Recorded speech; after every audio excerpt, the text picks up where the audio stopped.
ketidakjelasan kepada saya bukan berarti tidak jelas kepada orang yang berilmu. Oke, coba tunjukkan orang yang berilmu yang tahu apa ini ar-Rokim kecuali dengan asumsi liar. Yo, nih. Anda ini kalau nanya satu persatu. Kamu mengira orang-orang yang mendiami gua dan dalam tanda kurung yang mempunyai Rokim itu, coba tunjuk satu orang yang mengerti ini, Bang. Anda perjelas saja di situ apa maknanya di situ, karena saya nggak membaca Al-Quran di sini, saya nggak ada kitab di sini. Baik. Apa makna di situ? Jadi, gue jawab boleh, jadi begini, kalau ku baca buku-buku tafsir, ada yang menerjemahkan Rokim ini katanya batu bertulis. Ada yang mengatakan Rokim ini katanya adalah nama anjing. Ada yang mengatakan Rokim ini adalah nama lembah. Ada yang mengatakan nama Rokim ini adalah nama gua. Banyak sekali tafsirnya, Bang. Yang tidak ada satupun dari tafsir-tafsir itu yang menjelaskan metode apa yang digunakan untuk mengatakan bahwa itu adalah yang demikian. Tidak mungkin satu tafsir menjelaskan Rokim itu, kemudian dia menjelaskan dia tidak ada dasarnya, itu mustahil. Oke, coba tunjukkan sama saya, Bang. Nah, bukan Anda yang justru mengatakan, mana buku yang Anda katakan di dalam kitab tafsir Ibnu Katsir dijelaskan bahwa menurut fulan dari dari fulan Rokim artinya nama anjing. Menurut fulan Rokim namanya batu bertulis. Menurut fulan namanya, banyak sekali tafsirnya, Bang. Tapi tidak dijelaskan. Iya, menjadi pertanyaan apa? Kalau itu bahasa Arab kenapa orang bingung? Oke, saya jawab. Mau. Bang, dengar, Bang, ya. Dengar sebentar. Aku beli sebentar, Bang. Aku beli koran Sindo hari ini, Bang. Ku baca di buku koran Sindo berita hari ini. Najwa Shihab ngobrol dengan Luhut bin Sarpanjaitan. Nggak ada satupun ada yang ngomong arti dari ngobrol menurut si Anu adalah ini, menurut, nggak ada, Bang, karena itu udah jelas-jelas bahasa Indonesia. Semua yang tertulis di situ bahasa Indonesia, makanya nggak ada yang bingung. Kebanyakan penjelasan. Sekarang gini,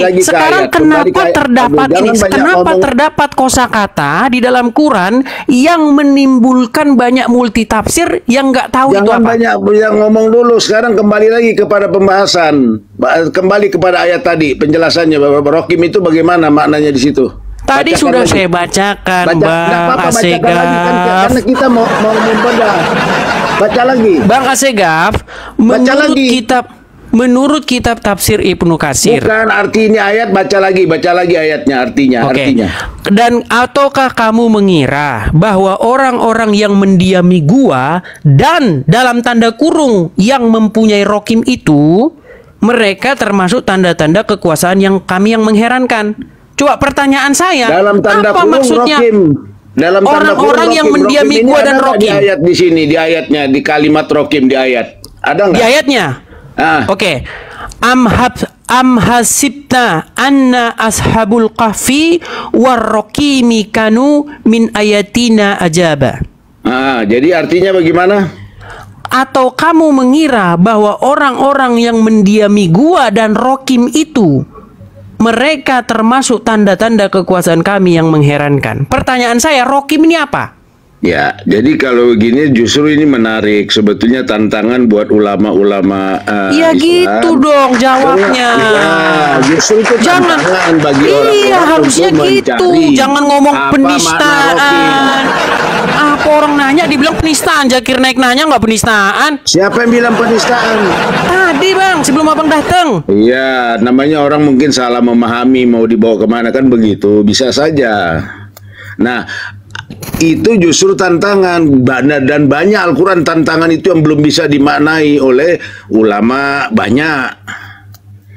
Misalnya Alif Lam Mim, Ha Mim. Bukankah tadi, Bang, Quran mengatakan Shad, itu semua belum bisa dimaknai secara makanya itu, Bang, makanya kalau Quran itu bahasa Arab yang jelas, kenapa ada ayat-ayat yang nggak bisa dipahami? Itu loh, Bang. Dan sudah dijelaskan di Al-Quran, ada ayat-ayat yang jelas dan tidak jelas mutasabihat. Tidak jelas gitu, Bang. Bukan, dengar dulu ayat-ayat yang Mutasabihat itu muhkamat. artinya samar bang, nggak jelas. Iya, dengar dulu penjelasan saya. Masa Anda potong terus? Di Al-Quran itu ada ayat muhkamat, ada ayat mutasyabihat. Ayat muhkamat, ayat yang dipegang untuk dijadikan pedoman. Ayat mutasyabihat sebetulnya ayat yang lebih mengandung kedalaman makna, yaitu sir, rahasia itu yang dimiliki oleh orang-orang tertentu, kekasih-kekasihnya. Dan itu akan diungkap sesuai dengan kemampuan zaman ilmu pengetahuan atau daya nalar manusia, itu akan diungkap perlahan-lahan. Baik, saya jawab.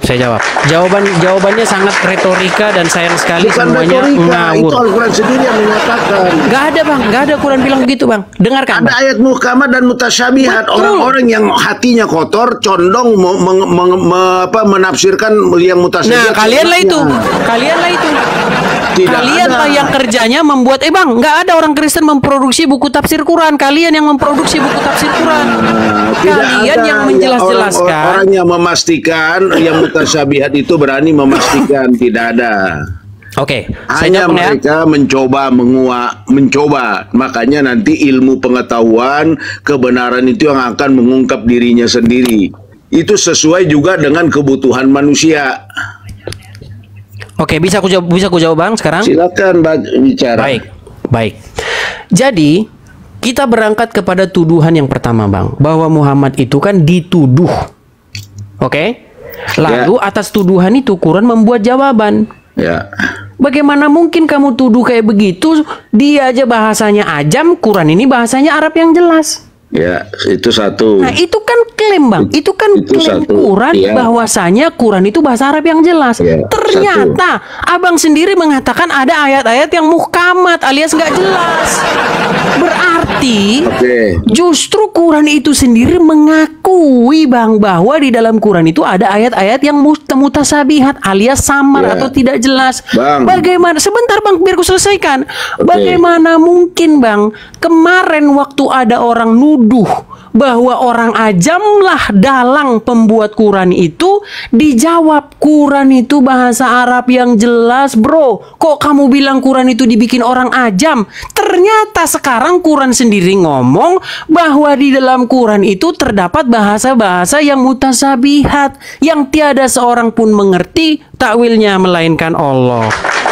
Padahal tujuan ayat Quran diturunkan menurut surat Yusuf ayat yang kedua, diturunkan Quran ini dalam bahasa Arab la'alakum takilun, supaya kamu memahaminya.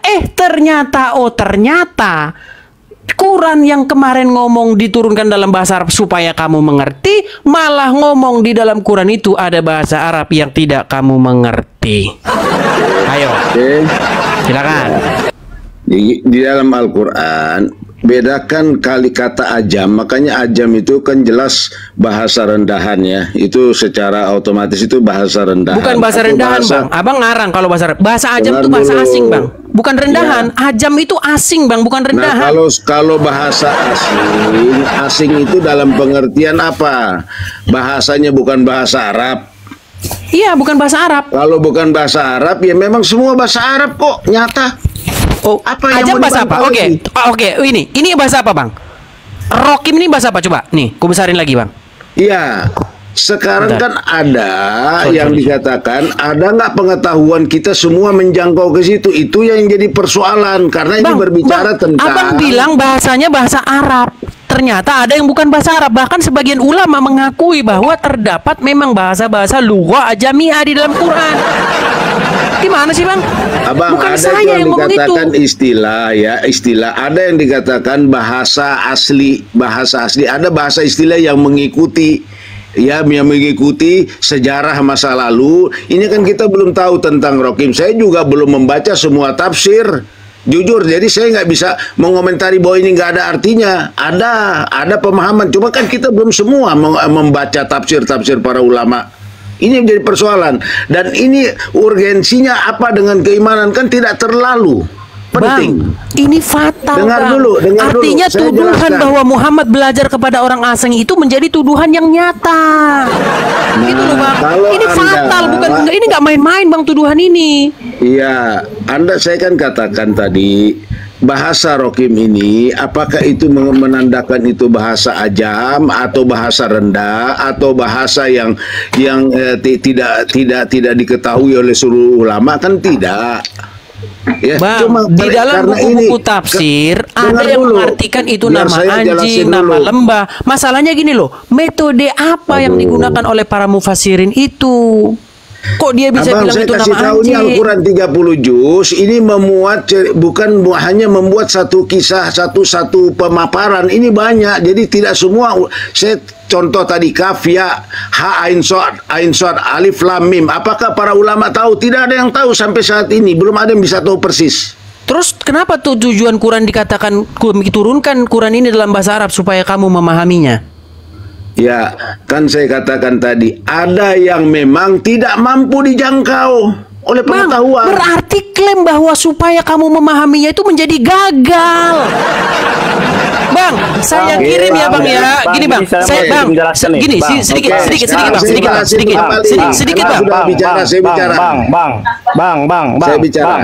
Bang, saya mesti menjelaskan nih.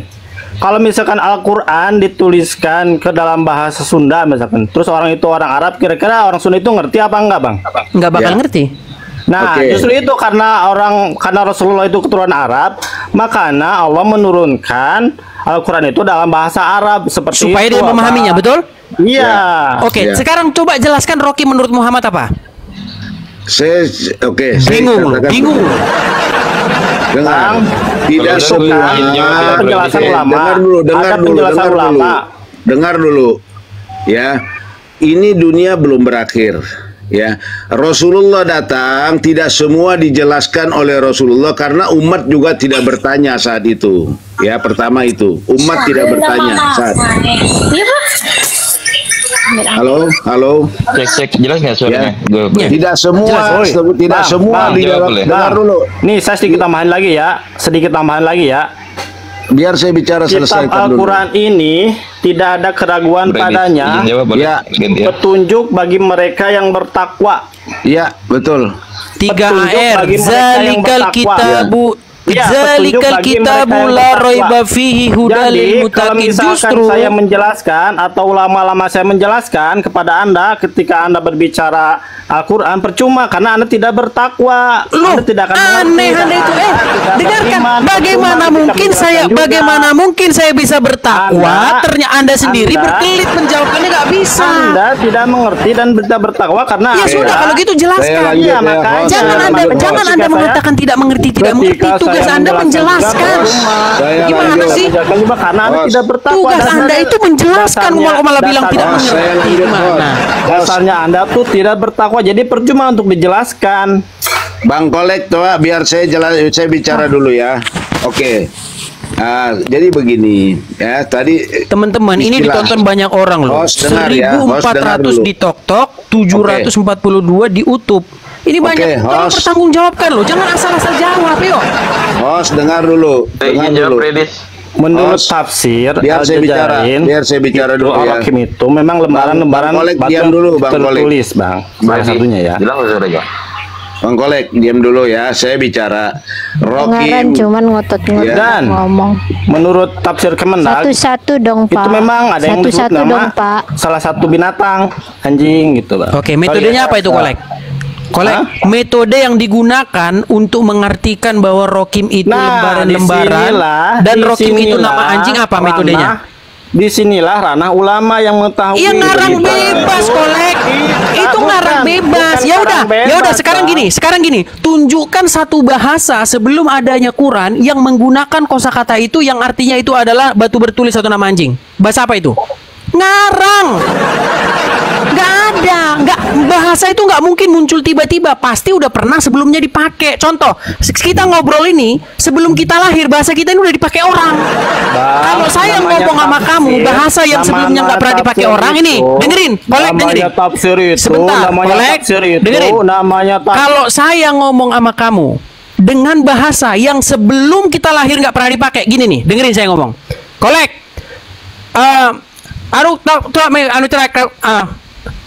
Hah? Dengar nggak? Coba jawab itu, Kolek. Ngomong apa tadi saya? Abang, Akur nggak Pak Gaprek? Apa Bang. jawab itu coba? Ngomong apa Bang. tadi saya? Ngomong apa tadi saya?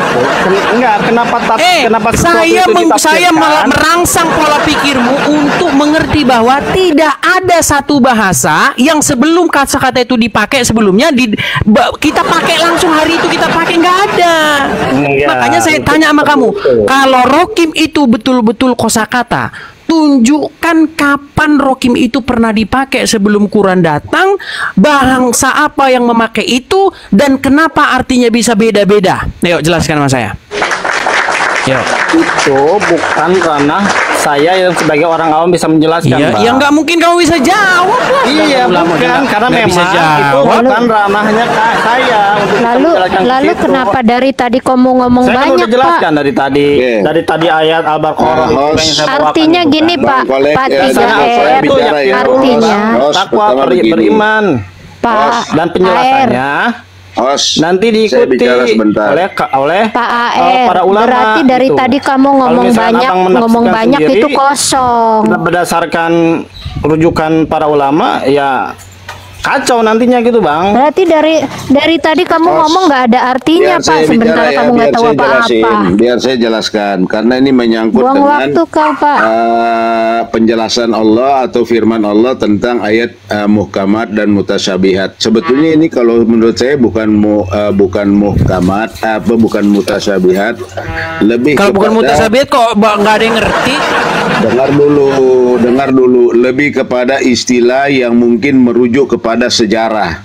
Nah, apakah itu waktu itu bisa dipahami, kemudian tidak dipahami, bukan tidak dipahami ya, berkembang tafsir-tafsir karena informasi yang berbeda tentang rokim itu sendiri, sehingga itu tafsir berani menafsirkan bahwa rokim itu maksudnya ini karena ada berita-berita dari kalangan masyarakat Arab. Nah, begitu. Bang, jangan lari Nah, dari tema. dengar Tuduhan dulu, kita, biar saya bang, jelasin. sebentar, bang.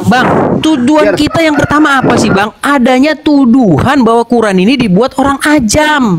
Nah, Itu loh. Iya, makanya saya katakan begini. Oke, sekarang berarti tuduhannya Dengar menjadi dulu, benar dengar dong, dulu karena terdapat dong. kosakata-kosakata Dengar dulu. ajam di Biar dalamnya. saya tuntas menjelaskan supaya Anda ini jangan dipotong satu saya punya penjelasan. Ini kan butuh penjelasan.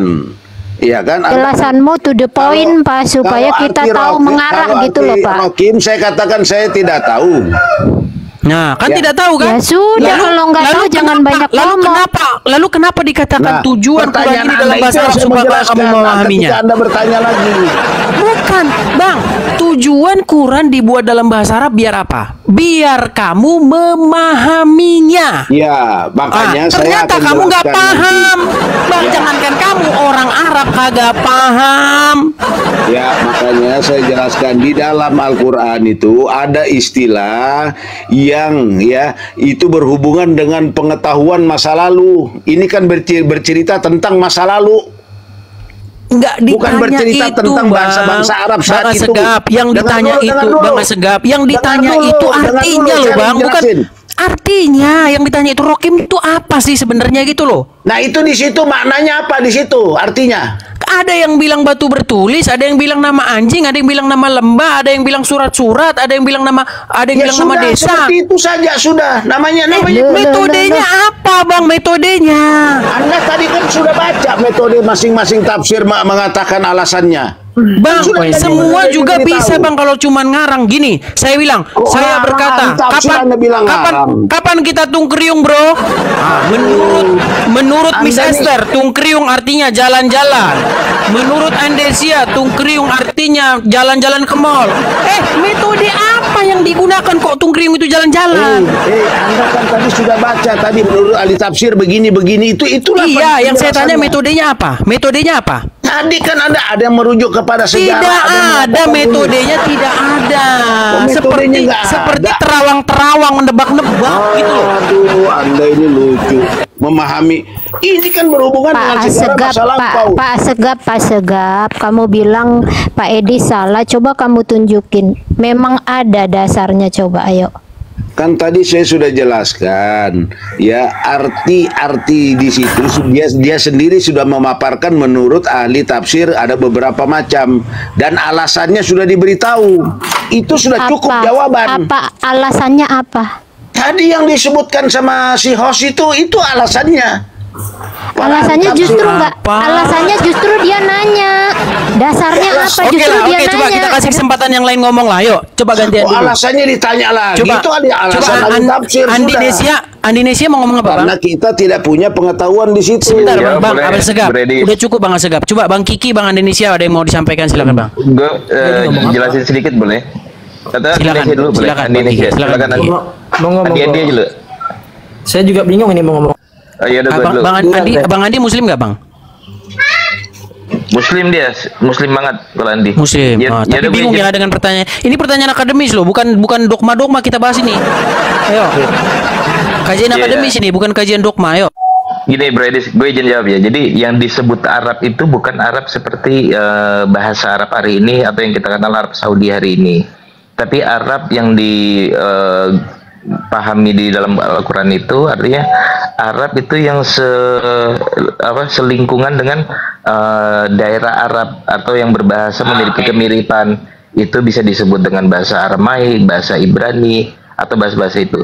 Nah, disampaikan dengan bahasa yang jelas. Jelas itu artinya bukannya orang awam bisa paham, tapi jelas itu kalau kita dapat memahaminya itu sangat terang benderang. Artinya ada kaidah kesastraan di situ, ada balagoh, keindahan bahasa, dan itu hanya bisa dipahami oleh orang-orang yang memiliki pengetahuan begitu.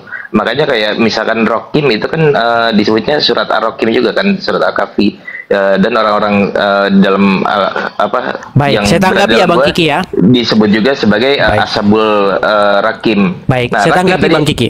Saya satu tanggapi Bang kalimat Kiki. aja, satu Silakan. kalimat sedikit. Jadi Ar-Rakim itu artinya kenapa bisa jadi anjing, artinya batu bertulis. Itu maksudnya pendamping. Artinya yang kita jadikan pegangan untuk kayak kodam gitu. Nah, orang ada kan menjadikan kodam itu batu yang beraja bertulis gitu. Ada yang dia menjadikan penolong, ini anjing peliharaan yang akan menjaga keamanan dirinya. Maksudnya ke situ. Ya kalau kali kayak gitu kalimatnya nggak masuk akal loh kalimatnya Bang Kiki. Masa orang-orang yang mendiami gua dan Rokim? Maksudnya orang-orang yang mendiami gua dan anjing? Masa anjing didiami? Orang yang mendiami gua dan Rokimnya tuh maksudnya yang mengawal dia. Nah, Orang yang mengawal dia mendiami kayak gua kodam dan tuh. Rokimnya, bunyinya bukan Rokimnya loh. Kan tambah parah lagi. Gini. Kalau cuma asal-asal jawab aja semua bisa, Enggak, Bang Kiki. Sorry Bang Kiki, gini. Enggak, Ini Rokim sebentar, itu ini sudah pertama dibahas. maknanya kan Sebentar ada Bang dua Kiki. makna. Bang Kiki, biar ku jawab dulu. Siap. Ada orang yang mengupas tuntas ini kasus ini. Ya. Namanya adalah Christoph, nama samaran ini ya. Nama samarannya itu adalah Christoph Luxemburg. Ya, dia orang Jerman. Dia menulis buku yang juga sudah diterjemahkan ke dalam bahasa Inggris yang berjudul The Syrio-Aramaic Reading of Quran. Ya. Nah, jadi di dalam buku itu dia menjelaskan begini. Jadi cerita tentang Seven Sleepers ini, 7 orang yang tertidur di dalam gua ini merupakan cerita-cerita rakyat Kristen yang berasal dari sekarang yang kita kenal Turki sekarang. Jadi zaman dulu orang-orang Kristen itu kan dianiaya. Mereka itu dianiaya lalu lari mereka masuk ke dalam gua. Makanya kalau teman-teman lihat saudara-saudara kita orang Katolik, tahu kan ada gua Maria, itu ada sejarahnya. Dulu orang-orang Kristen tuh ditindas sampai masuk-masuk ke dalam gua. Nah, ketika mereka masuk ke dalam gua itu, selama penindasan itu lamanya kurang lebih sekitar 300 tahun. Nah, setelah mereka keluar dari 300 tahun ini, orang-orang yang menindas bahkan seluruh kekaisaran itu semua udah jadi Kristen. Nah, baru muncullah cerita dongeng 7 orang yang tertidur dalam gua, bahwa dia seolah-olah sudah tertidur di gua itu 300 sekian kurang lebih 300 tahun, lalu keluar ternyata orang-orang sudah jadi Kristen. Nah, dipecahkan kodenya seperti ini. Dengarkan. Jadi huruf mim, Bang Kiki, kelihatan? Iya. Oke, huruf mim itu kalau zaman dulu belum ada pulpen, dulu itu nulisnya masih pakai tinta. Nah, huruf mim ketika Anda terlambat mim kan Anda seret begitu ya. Aduh, aku tulis gini. Sebentar. Aku harus pakai contoh karena banyak orang Kristen yang di sini yang nggak ngerti tulisan Arab. Nih. Ngerti? Gak Nih, bisa ngebayangin. Nggak bisa bayangin. Oke, aku bantu biar ngebayangin ya. Biar bisa ngebayanginnya, kita nih, saya buka kamera saya dulu. Sabar teman-teman. Nih ya, perhatikan. Kalau zaman dulu kan belum ada tinta nih, ya.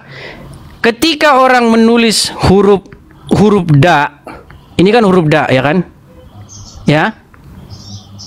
Huruf dal, aduh gimana sih? Ini huruf ro ya kan? Iya. Ini ro ya, ini Ya, dal ya. Itu dal. Ya kan? Ini dal ya. Duh, ini dal nih. Ya. Ketika Anda menulis huruf dal, ketika Anda telat mengangkat tinta, tinta ini akan turun begini. Jadi meme. Jadi meme.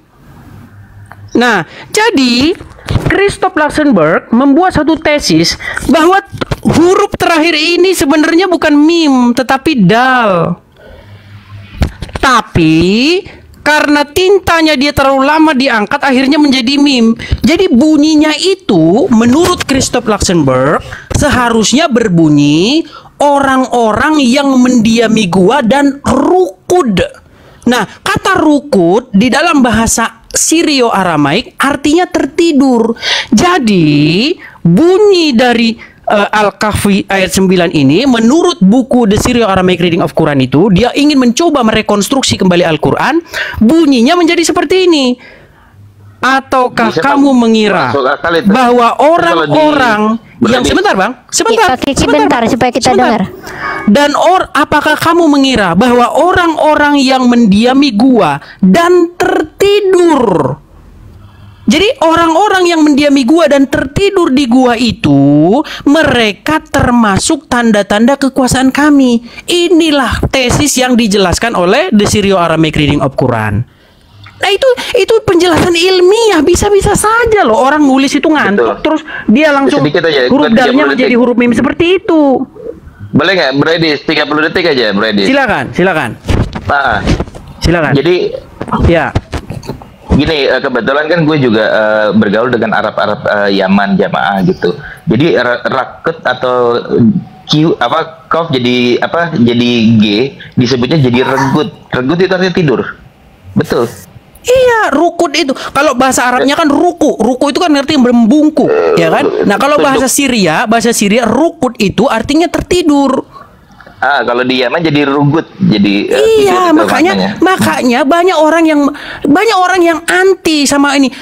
Kita ini orang-orang Kristen ini justru ingin mencari sebenarnya makna Qurannya apa gitu loh. Jangan langsung dibilang, wah ini penistaan. Ini kajian Ya, artinya- ilmiah, bro. Penistaan sih. Tokoh tadi yang lo sebut itu, Bro Edis, artinya dia mencoba kasih pendekatan ilmiah dan kita perlu menjadikan bahan pertimbangan. Artinya kalau itu bisa masuk akal, boleh diterima. Nah, tapi kan yang gue tangkap maknanya secara umum, rokim, dalam arti rokim yang tertulis itu dimaknakan pertama pengawal atau anjingnya, atau juga batu yang bertulis. Batu yang bertulis itu biasanya dijadikan azimat atau dijadikan kodam begitu. Tapi Pak Kiki nggak nyambung dengan kalimatnya. Iya, jadi orang-orang yang mendiami gua dan anjing kan aneh kalimatnya. Maksudnya dan anjing Makanya itu lebih bersama pantas, saya pengawalnya, lebih gitu. percaya rekonstruksi yang dilakukan oleh Christoph Luxenberg itu yang mengatakan ini bunyinya sebenarnya orang-orang yang mendiami gua dan tertidur di sana. Jadi sesuai dengan konteks ceritanya bahwa mereka tertidur di sana 300 tahun. Tapi Ya, sayangnya juga tetap aja masuk- itu cerita kalau masuk menurut akal kekristenan itu penjelasannya. cerita legenda gitu loh. Oh iya, cerita rakyat lah. Cuma Cerita Luxembourg rakyat itu. berusaha mendedahnya dengan kaidah ilmiah. Oke Iya. juga bagus. Ya,